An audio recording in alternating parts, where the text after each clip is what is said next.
two cryogenic grinders waiting ship to American. This is single cyclone type.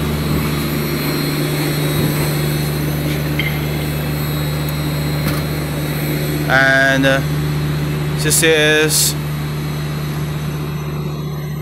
double cyclone type.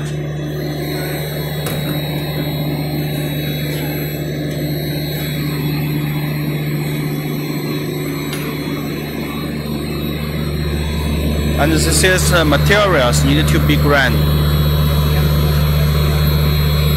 Chinese medical.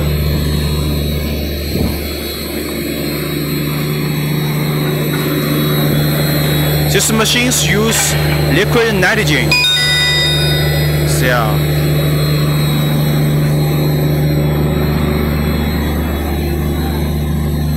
So, this is our assembly workshop. A lot of mixer and grinder.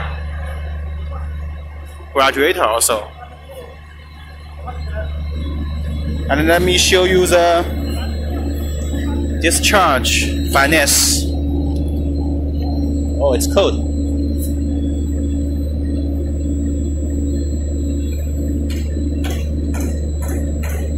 It's very, very fine. Hold on.